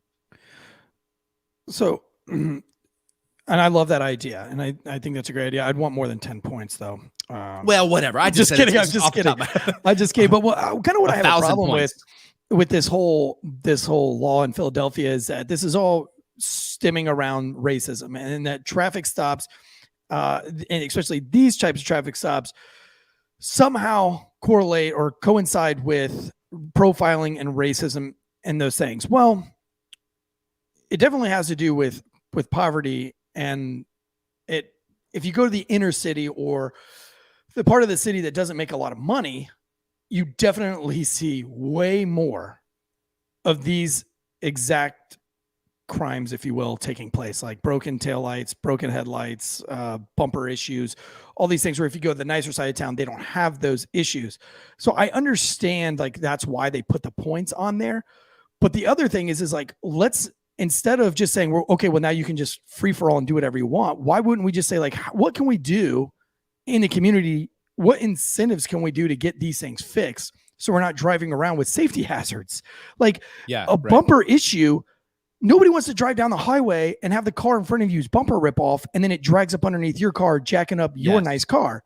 Like there needs to be a reason. Or they're there for safety reasons. And if they were in an accident and now someone's hurt inside because the safety measure that's there, the bumper, is not functional. And so now you've increased first responders needing to extricate somebody, or a burden on the public safety system of caring for someone injured in an accident that was unnecessary because something simple like a bumper, right? And then we have driving with a single headlight or minor obstruction. Well, you ever witnessed a car on the road in the rain at night that only has one headlight? It's very confusing there. Driving in the rain is already a little bit difficult for some people, especially some elderly people. So these are reasons that you pull people over, and I would say the majority of the time you're just going to give that person a warning. Hey, your headlight's out. Get it fixed. Right.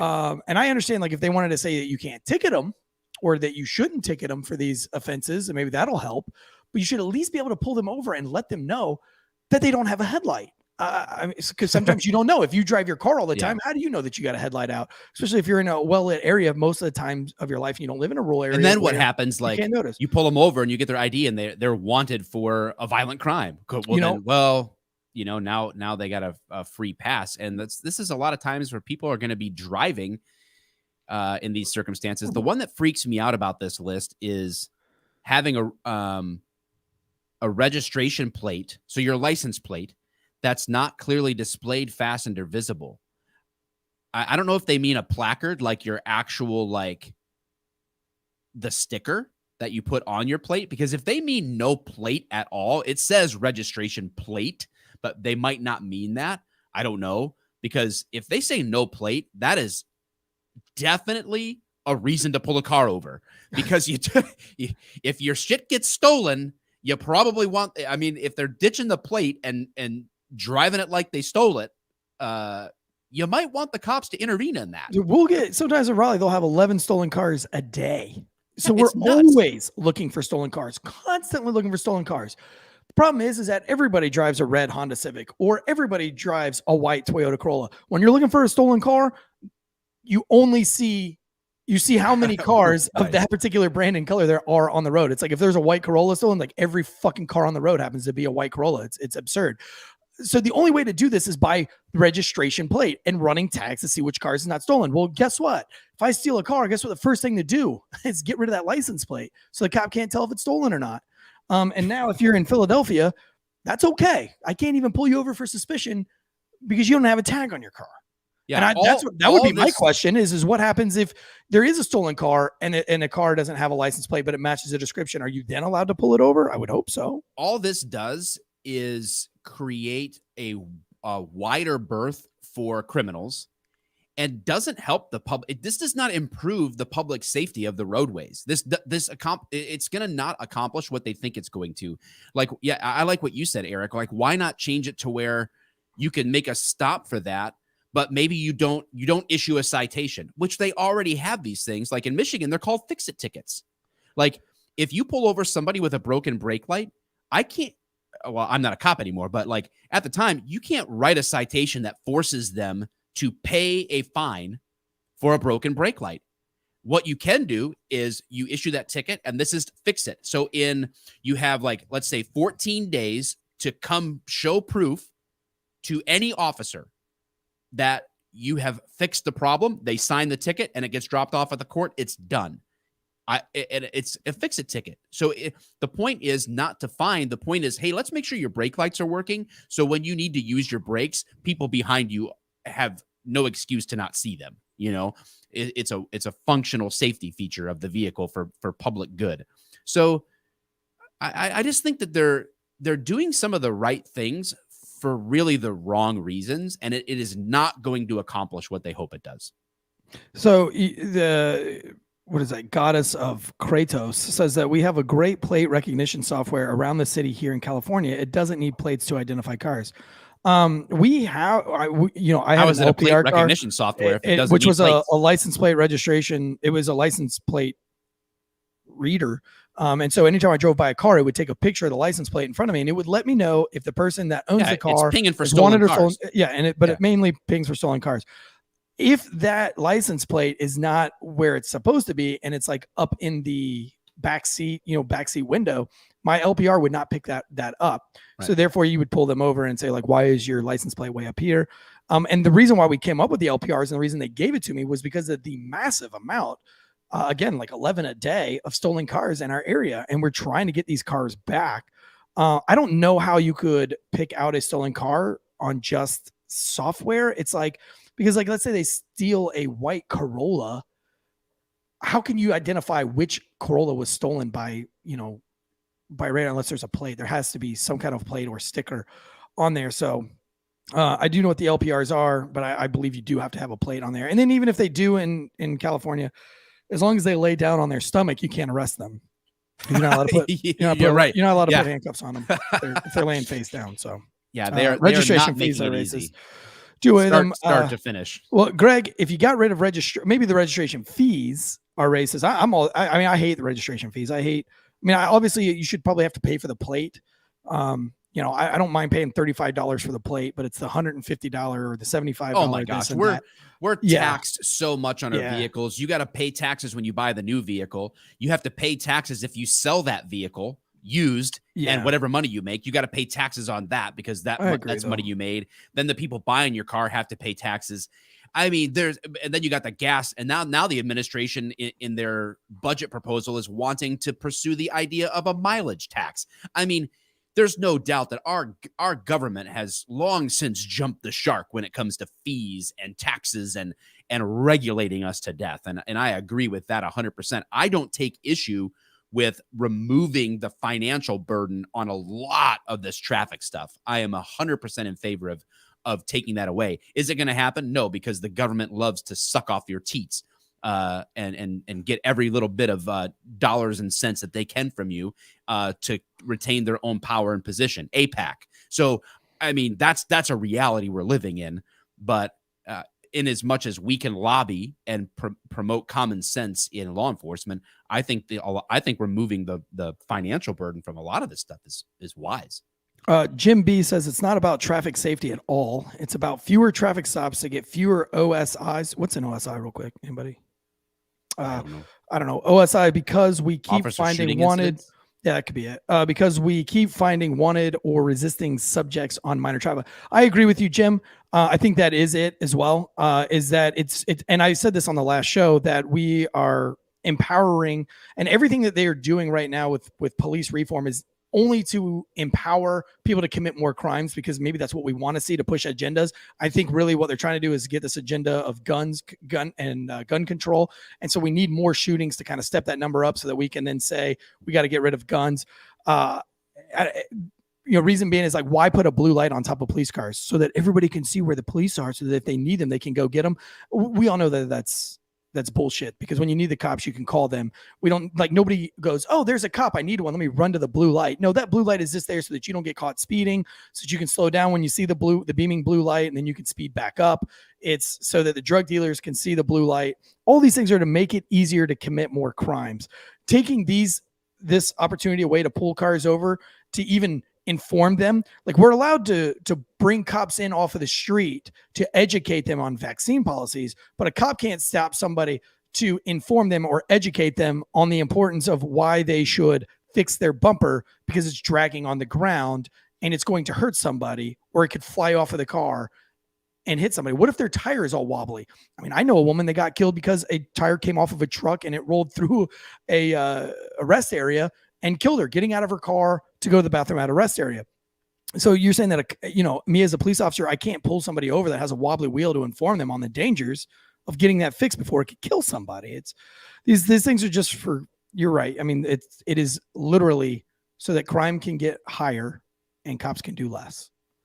Yeah, they're not making it easier. And meanwhile, our current administration, Biden, the dementia patient, has now doubled down on his mandates when it comes to the V, whatever, the J, the V, whatever we're going to say, to not get this thing immediately removed from wherever we're broadcasting.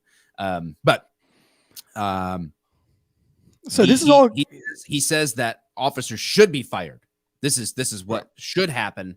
And we're seeing a battle heat up. Seattle, Chicago. Actually, so this surprised me, to be honest with you, but I think it was a reality check. Alex Villanueva, the LA County Sheriff, he is not enforcing this mandate because he said he could not lose 5 to 10% of his workforce overnight. There are over 18,000 employees in LA County with the department, and he is not going to enforce it because he couldn't afford to lose that large of a section of his employers, obviously. And we've seen this stuff heated up in non-cop spheres too, right? Southwest Airlines, Delta Air, like in the airline industry, the magic storm that shut down only Southwest flights for a while. In-N-Out Burger. In-N-Out Burger says, I think one of the quotes there was, "You pay me $12 an hour and you want me to photo identify and look at somebody's vaccine card as they walk in here." Like, get the fuck out of here. We're not doing it. That was in I'll San have it Francisco. animal style. Oh, That was- will you? That was in I don't San think so. Francisco. So if shit like that's going down in San Francisco, if you haven't listened to the San Joe Francisco, Rogan, where you can shit on the sidewalk but can't get a burger without a vax card. so if I would never tell you to Beautiful listen this to time of another year. podcast because our podcast is the greatest. But if you haven't listened to the Joe Rogan, Can I get a animal style? I'm sorry, you don't have a vax card. But if you do need a needle for your hypodermic uses, we have those out back free of charge. And you can shoot up here too. Oh, if you really need food, you can go loot it from the store next door to us because we won't prosecute you. yeah, we can tell how we see how Mike feels about this. Yes, if San it's going down in Francisco San can Francisco, suck my nuts. right? And you can kind of see like if you haven't listened to the new Joe Rogan, the Joe Rogan episode where he talks to what is his name, Sanjay Gupta. If you haven't listened to that episode, Gupta, whatever his name is, one of the best episodes of a podcast. One of the greatest I've moment heard. in podcast in media history, really. But Someone actually holding someone accountable. It's great. And I think it's important to know is that it shows you exactly how fake media is right now and just how crazy they must think that this is, that we are believing the news anymore. Like, it is straight propaganda. And Joe Rogan shows that he literally comes out to Sanjay and says, like, look, this is where you lied. This isn't novel chat. This isn't a novel conversation. This is you lying to the people. Defend yourself. It's a great episode, and we have been fooled by the media. You can't watch the media anymore. The numbers are so skewed. It's unbelievable. If you have people in San Francisco refusing, not refusing the vax, but refusing these vax mandates, these mandates of looking at your vax cards, this mandate is falling fast. The Southwest thing is a great example of us being lied to. You see the people walking out. Hold your guns. If you're really for freedom, it's not about getting the vax. It's about the mandates. And we're talking about mandates. We're It's talking not about the anti-vaccination. individual's decision to I mean, there's tons of people that I know, I like, I trust.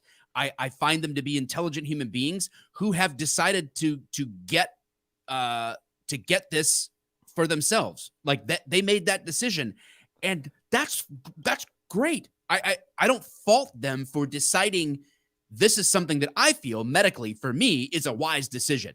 They made that decision for themselves, and that's not exactly. It is not about.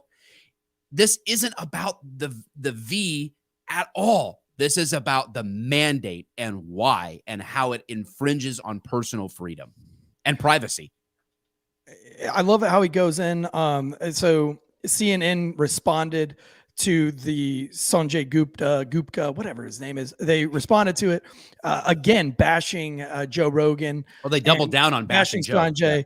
Yeah. And you know, I love how Joe Rogan came back and he was like, I have like 5 to 8 times more listeners on each episode than you do in a month of your like seeing. If you're seeing exactly. Them. So look at your polls, look at your numbers, and then look at my numbers.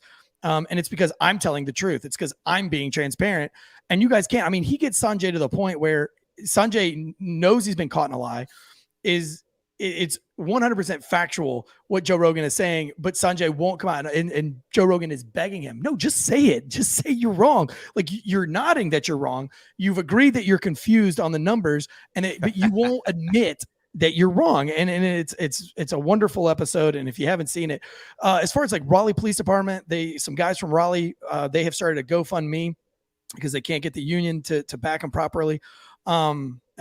And I do know people from that union, and I think they are trying their best, but unions in North Carolina are a weird thing. But they've got a GoFundMe set up because there is a sergeant on the Raleigh Police Department that's kind of leading the way right now. I think he's about 18 years in, and he's leading the charge on not having a forced mandate. You've got a lot of people that are refusing. There's people that are in Chicago right now that they have had the V, but they're refusing to show proof of the V. And so the way the media is spinning that is that we have only 11 people that are on unpaid. And that's because they've had 11 admit to not getting the vaccine. They've got another couple thousand that won't say whether they did or they didn't. And we've had a lot of them. That's in Chicago. And I've had a lot. 21 people have been placed on no pay status. Yeah. Last I looked, it was 11. Now it's up to 21.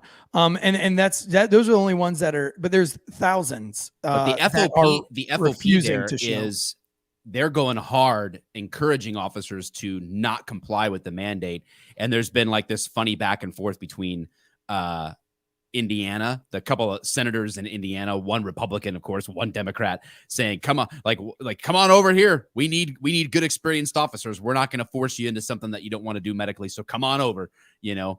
And I think it's the union there is more pushing is like, it's not so much don't get the vaccination. It's don't let the city know that you've done it. Don't give into this. I'm going to show you proof. Because where does that end? That's the concern. Where does it end? What the city's business is about my medical life, you know? And that's where I stand on the jab is I'm not against the jab at all. And I think in certain circumstances that you should get the jab. And I'm all for protecting yourself, protecting your family. I've had 2 friends that have died from COVID. Although they were, had some really bad underlying health issues, but I do feel like my parents got it, and I'm all for it. I'm all in on my parents getting the jab because they're older and they're not as healthy as they should be at that age. And so I feel like anything that they can do to make their chances better from getting this, they should absolutely take advantage of it. I would also say that one thing that we should also be thinking is get healthy. This is the perfect time to get healthy. Get healthy so you don't have a lot of these problems. I don't want to go down this road about all about the V and whether or not you should get it and why I haven't or why I wouldn't yet. I say yet, like I'm not convinced that that's what I should do right now, and for a bunch of reasons. But I can tell you that these cops all around the country, like in Seattle, they're down to 6 people now have been put on, like they started the process of firing them so far. And that number is probably going to continue to increase. Chicago, we said 21 have been paid on, but they have over 12,000 employees. So we've got a lot more to go. LA County, I mentioned that. Massachusetts, 150 officers have submitted their resignation paperwork in light of the mandate there. That is like 15% of their force stepping back and saying, hey, if you're going to go down this road, I can't go with you. And what they're recognizing is, like, again, the issue here is not whether or not someone should or shouldn't make a medical decision that's good or bad for them, but it's, should the government be able to mandate a medical, a medicine, a chemical, whatever it is, mandate that you are forced to do it. And some people have made the argument to me, well, vaccines have been required forever for cops. They have to get some certain things. I had a waiver. I can get a waiver. It's been required in schools forever. Nope, there's waivers. And this borders on those other core convictions too. A lot of these places, now some of the airlines, some of these departments are saying you can get a religious exemption. So people are going to their pastors, their clergy, and saying, I need you to write me this letter for a religious exemption. I have personal convictions about this that are religious in nature. And they're giving the paperwork that way. And that's really the crux of the matter, is that mandate versus, it's a freedom and privacy issue. My favorite message that I've got so far on this was from another Washington. So we had the Washington trooper, if you guys saw that, where he tells the mayor to kiss his ass. And then do we have the video of that? After 21 years. Do we have that video? Is that what we have? What we have some video. I don't know what the video is. I don't remember. We have it queued up. We have a video queued up. I sent it to Andy. I have the video you sent me. How long is it? Let's like 6 minutes. Don't play the whole 6 minutes. Just play the part where he just play the good parts, Andy. You know what the good parts are. After 22 years on the force, a Washington state Robert LeMay. Good morning. When the governor of the state of Washington started his mandate project, my wife and my family we're not taking it. We don't do vaccines. We don't do flu shots. We don't do any of that stuff. So over the last month, it's been nothing but just beating up our fellow employees, constantly telling them they have to vax, they have to do this, they have to do that. Our leadership was actually asking for some directive in regards to COVID, what to do for COVID, for traffic stops. We worked 18 months without having any type of issues. And now suddenly we have to have these mandatory vaccines.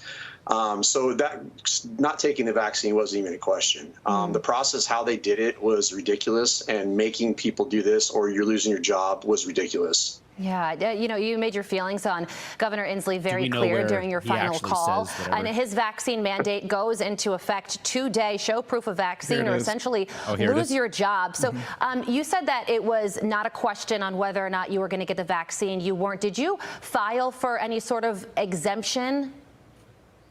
Yes, ma'am. I filed for religious exemption. Yeah, I want to hear this guy now. Yeah, I thought it was at the very beginning of the. There it is, right there. 34. This is the last time you'll hear me in a state patrol car, and Jay Inslee can kiss my.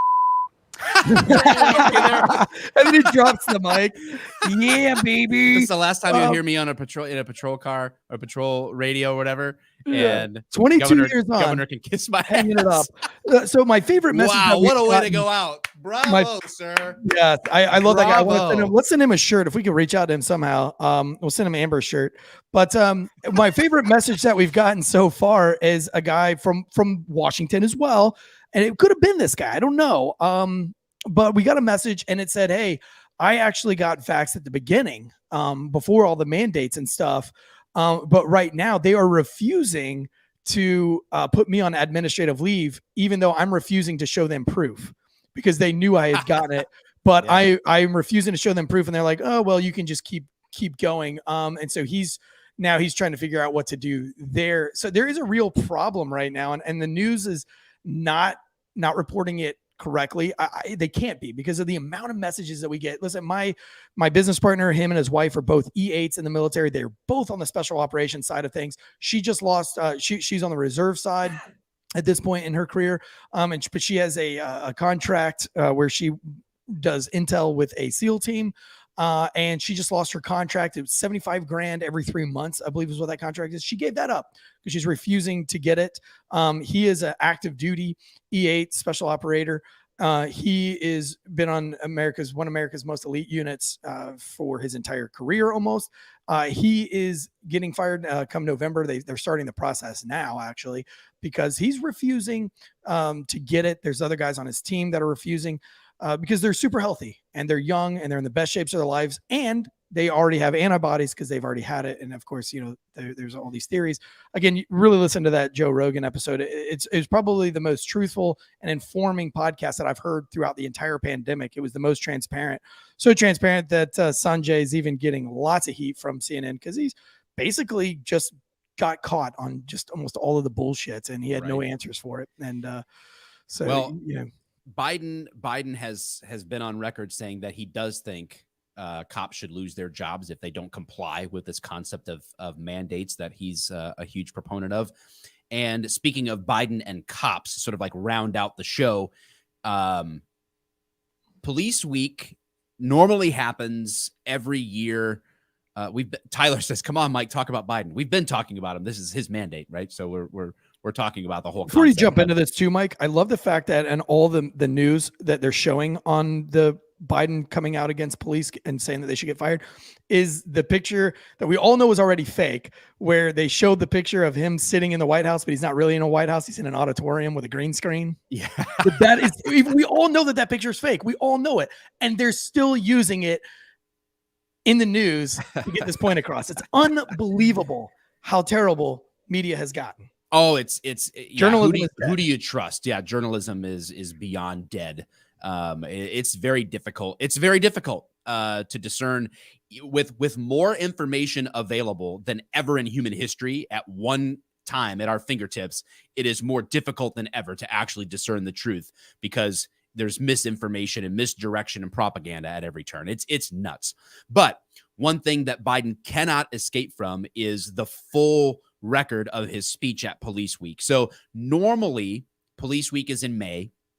It's been that way since I think the 60s. I think it's always been like this particular period of time in May, the 13th through the whatever. And the candlelight vigil is one main thing. The names for, again, this is, if you don't know about this, I'm going to just give you a brief explanation of what Police Week is all about. So there is a National Law Enforcement Memorial in DC. It is a giant sort of like oval wall area, and they etch the names of fallen officers who are killed in the line of duty every year. Their names are added to the wall. It is a very humbling experience. I think every American, if it's at all possible to visit the memorial, certainly every cop. I have said this for years. Every police officer needs to go to Police Week at least once in their lives. But every American can benefit from going to this, to just be in awe of the names of those that have sacrificed themselves in the service to their communities. But so they have a candlelight vigil, and then the families of the fallen, the officers that are assigned to them, like they're called liaison officers. Departments will assign them to the family of the fallen to help care for them, be a bridge between them and the department as they go through all that. And other officers who are present and people from departments, they are invited to the Capitol lawn for a memorial service. And so these two key events happen every year at Police Week. Well, because of Police Week getting canceled or postponed because of public restrictions in DC, they had like a makeup ceremony, a makeup Police Week just recently in October. And Biden is the speaker at the memorial service, and the full speech is available for you to go hear in context, so that I'm not ripping anything out of its context. Biden opens his speech saying, to you, the families of the fallen, this day, this moment is all about you, which is a great thing to say if he meant it, but he doesn't, because of course, immediately after he says it's all about you, he spends the next 10 minutes talking about himself, which you would expect from a politician. There's normal politician crap, right? Anytime a politician shows up to something, there's going to be cameras, there's going to be opportunities. He posted a picture of him on stage on his Facebook. It's a photo op. He's stroking himself. He might as well like be an old man in a grocery store in aisle 4, stroking it for everyone to see while he's roaming around looking for his pudding anyway. He's looking for an opportunity to talk about himself, and he does, even though he says it's all about them. There were some great lines written by a speechwriter. He said, this is your loss is America's loss. Your pain is America's pain. Of course, Biden didn't write that. He's not intelligent enough to write that. He's not in his right mind enough to write something like that. Somebody wrote it. I think it's a great line. Kudos to the speechwriter. Kudos to Biden for not stumbling over himself when he said it. He actually said it out loud. Great. But you listen to the speech, and he gets to a point to where he says, but under the sound of bagpipes, we also have to hear another call to do better.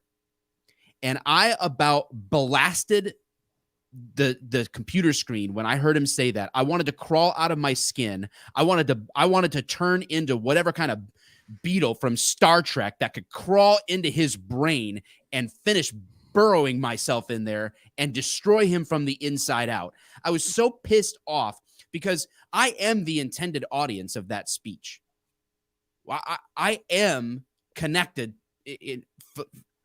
by blood to someone who has died in service to his community. I am the person that Biden is supposedly talking to, and I'm pissed. And I'll tell you right now, maybe not 100% of the surviving families would agree with me or feel like I'm speaking for them, but I will tell you right now, the overwhelming majority were equally as melting in their seats and felt so disgusted by President Biden's words that while they're at a memorial service for their loved one, they're being told by the commander-in-chief that somehow their sacrifice isn't enough. They need to do better. They need to do better. Oh my gosh, what a slap in the face on its face in and of itself. But then he gives 3 key ways that we can do better. And so it's already an insult, an absolute insult to every cop that paid that ultimate sacrifice and their families and their departments and their coworkers. You, sir, are a disgrace to the office of the presidency. You are a disgrace. You are a fake. You are a fraud.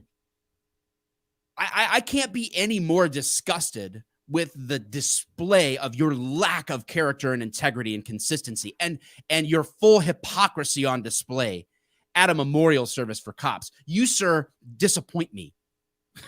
I mean, obviously he disappoints more than just you. It's the approval rating, like I said this morning. It's wow. I don't know how long that rant was. It was a beautiful rant. Sorry, it was a beautiful rant. But it's to be expected at this point. And it's, I don't foresee this carrying on too much longer. The whole thing that started it started before the Joe Rogan thing, but I think now people really today are starting to see through the bullshit. They're starting to see through all the lies. The approval ratings are speaking for themselves. The media ratings are speaking for themselves. Being called out and being caught in this time of where you can just get information super quick. Everybody's starting to see where mainstream media is at, where big government is at. I think that everybody is tired of it across the board. We're tired of speeches like the one that Biden is getting. We're sick of the articles that they're putting out that are just blatantly wrong and are lying. And I'm glad people are starting to step up and speak out. And I'm excited. What other I'm excited to see where we're going forward. The amount of messages that we get about cops standing up to their departments, standing up to leadership. I mean, people that are outside, nurses that are coming to our social media to tell us what's going on in their communities. I mean, it all gives me hope. And you can't believe what the media says. You're not alone. You're not alone into standing up for what you believe in, what we all know is right. So, I have a video that breaks down in greater detail the 3 key things, but I'll tell you guys what they are. He basically said the way that we can do better is to continue to work toward police reform. In the for example, as he puts forward, the George Floyd Justice and Policing Act, which is funny because he says that he wants to fund the police more. He wants to give police more resources in their communities to do their jobs. But the Justice in Policing Act actually removes those things. It takes away some physical capabilities of stopping violent criminals, and it reduces the surplus materials that cops need to do their job in communities and stop bad guys. So it's hypocritical on its face. And then it is not lost on me that this is not about the justification or lack thereof of George Floyd's death. We have an episode breaking that whole thing down. I think what was that, Tansey? Episode 2 or 3 that we episode 2. So go, if you want to hear our full 2-hour take on the George Floyd thing, go back and listen to that episode. It's there for everyone to listen to. But here's the deal. During the fallout from the George Floyd incident, multiple funerals were allowed. Multiple people were able to go there despite COVID. Multiple politicians and race baiters were able to show up and celebrate the life of George Floyd during COVID with no ramifications, while the police week that he's speaking at was delayed because we couldn't honor our heroes the right way. There were people that died that I knew that I couldn't go to the funeral home because they had to restrict the number of people being there. This is a joke, sir. I mean, that you would tout the name George Floyd in Justice and Policing. while at the same time speaking at a police memorial where we weren't able to go to their funerals and celebrate them properly because of the same exact mandates for COVID protocols at the same exact time. That's what I'm talking about, hypocrisy right in the face of your speech. So that was one thing he said we needed to do better at, which is a joke. Two, he was talking about gun control. He made it political. Okay, never let a good tragedy go to waste, right? Oh, cops died at the hands. So now is a great time to talk about my political Second Amendment issue. He wants to make red flag laws easier for cops to enforce. News flash, buddy. Cops aren't interested in enforcing your red flag laws. Get off your high horse. You're an idiot. No one wants to do that. Stop it. Stop naming cops saying they're interested in enforcing red flag laws with you. They're not, you moron. They're there to uphold and defend the Constitution, which means increasing people's Second Amendment rights, not decreasing them. And lastly, he said that he didn't come out and say it, but basically said we need now more than ever to join together against this preventable disease. And what is he saying? He's saying you got to follow along with the mandate. If you really want to be good cops, you better get with my program. And it was just so disheartening and irritating. And I can't imagine having to sit there politely as a surviving. I mean, I wish that there would have been a "Let's go Brandon" chant, and every one of those survivors would have got up and walked off the Capitol lawn. I wish that's what would have happened. And that's what we need more of. Maybe I'm speaking for myself. Maybe I'm in the minority here with law enforcement surviving families. But I'll tell you one thing. I hope that if I would have been sitting there, I would have had the courage, the boldness to stand up and walk the heck out and turn my back on that nonsense, because that shouldn't be tolerated. I think you would have. Look, we went to the App State game this weekend, and the very first thing we hear when we get to the stadium is "Let's go, Brandon." I mean, they were saying "fuck Joe Biden" the entire game. And it was awesome. And I don't know if you've ever been to App State or the mountains, very liberal leaning town. And I don't think it's a left or right thing. I think people are just genuinely tired of his bullshit. And they're tired of the lie. And people are tired of what they were left with. Like, this is the best you had, was the epitome of big government. Like, this is what you gave us, another old white guy with dementia. Incredible. Listen, going into November, Bearded Up. Go to beardedup.org. The cure starts now. This is just for LEOs and first responders. You can go in, you can type in your department. Already, it's not even November yet. And they've already raised $38,923 with the Bearded Up for childhood cancer. So go to beardedup.org. This is that whole thing where you see officers wearing beards through the whole month of November. But let's give them a big shout out real quick before we go. We got mail call. I forgot to do this at the beginning. This is from John Shimmer. Let's see what it is real quick. Anthrax. Remember that scare? Was that the 90s? I had to get the 90s, the big anthrax scare where people were sending it around to federal buildings and stuff. Yeah, well, yeah, there was a lot to that as well. Okay, so this is Always Ready Emergency Kettering Health Network. It's got the nice helicopter on it. Really cool coin. Oh, there's a note. I should have opened this beforehand. What if note, white powder falling out? Yeah, so he sent us each a coin. Mike, I'll read the note really fast. Love the podcast. As an emergency room nurse, police always have my full support. I know what challenge coins mean to both officers and military members. Please accept these coins as a token of support to your show, as well as military and police across the globe. Look forward to listening in the future. Mike, I know the tradition is to trade challenge coins, so I've enclosed my address, and I'm looking forward to getting one. All right. In the mail. Tansey, just keep Mike in line. Guns up, giddy up. And then there was only a little private message on the bottom. But anyway, thank you so much, John.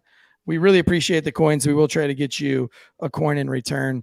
Appreciate it. If you guys want to send us messages. Don't let Tansey be responsible, because Amber still hasn't gotten her shirt. So you'll never get the coin if Tansey sends it. I'll have to send it. So I have to text me the Amber, address. You're not the only one. We did the Let's Go Brandon shirts and the FJB shirts. They're just now starting to we don't ship. even have them. We don't even have our own. So all those that are asking, where's your shirt? Listen, when that many people order a shirt, it's going to take a hot minute to make them. I mean, that shirt went off of the chain. Everybody ordered them. I think at one time we had like a couple 100,000 people on our website at one time. So that was a big day for us. A couple 100,000. No, I don't think so. No, on the website. I know. Up to like 300,000 or something like that. Like, no, that's crazy talk. Yeah. It was wild. Not that many. We didn't sell that many shirts, but Jesus. But we wouldn't have any. We wouldn't need sponsors if we sold 300,000 shirts every week. That would be great. Yeah. Actually, I was freaking out because I'd actually called our media company. I was like, man, there's that many people on our website right now, but we only sold X amount of shirts. What's going on? He's like, dude, don't even pay attention. Like that's just people hitting keywords and everything. But yeah. But we did sell a lot of shirts. So be patient. It's coming. Simping ain't easy from Boston Joe. Oh, and then there was a thing about why don't the teachers have like a teacher memorial? It's because not everybody gets trophies and you're not a first responder. Get over it. I'm sorry. We love teachers, but it's totally different. It was one of the comments. I mean, people get memorial services all the time. Like no one is stopping anyone from creating memorials or lobbying to do that. There was a lot of years and time that goes into like lobbying and getting things done. Anybody can put the effort in to do it. I don't know what to tell you. You have teacher planning days. So there you go. It's not. Oh, I like apples. Oh, so you hate oranges? No, I just like apples. I just said I like apples. It's like, oh, we have a law enforcement memorial. Oh, so why don't teachers have it? I don't know. Like I'm not anti-teacher. You guys have like 3 days a month. It's called teacher planning days. Isn't that enough? You got 3 months a year where you do nothing. We're just kidding. We love the teachers. Jesus, relax. Look, if it wasn't for teachers, we wouldn't be C students. And if we weren't C students, we wouldn't be cops. So that's right. All right, guys, we've been going another 2 hours. Man, the show that when we originally planned the Failure to Stop podcast, it was supposed to be an hour show. And we normally go close to 2 hours. It's like an hour and 40 to 2 hours. Yeah. So we're giving you a lot of juice, a lot of juice out of for the squeeze. What's the phrase? A lot of juice for this, a lot of squeeze for the juice. We squeeze a lot of juice out of this show. A lot of news. Yeah. So hopefully next week we'll have some, I don't know. We got a lot of stuff going on. Plus we got a new show that we're working on, Failure to Stop Night Shift. Well, it's not a new show. It's just like it's an addition, another episode with a different vibe. Yeah. So different vibe. What do you guys think? Failure to Stop Night Shift. Maybe we're thinking like a Tuesday night, 8 o'clock at night, live streamed. And then the audio would get released on the Wednesday, but it would be, we talk more news related items on this show. And we would talk more personal stories or call-ins even. Like maybe we would talk some of the things we talked about as gruesome murder scenes, paranormal activity as cops, other experiences and stories that we've had, and just a more laid back, like story time, night shift, open-ended podcast on Tuesday nights as a second episode for the week. So that's what we're thinking about. So that we kind of have a news-related law enforcement meets culture kind of thing on Fridays, laid back a night shift story time on Tuesdays. I don't know. Yeah, a little Mike and Eric uncuffed on Tuesday nights. Ooh. Little call-in episodes. All right, guys. Well, had fun. Can't stop, won't stop. Guns up, giddy up, baby. We thank you for tuning into another episode, and visit our sponsors and failuretostop.com if you ever want to get a shirt or mug or whatever else. We love you guys.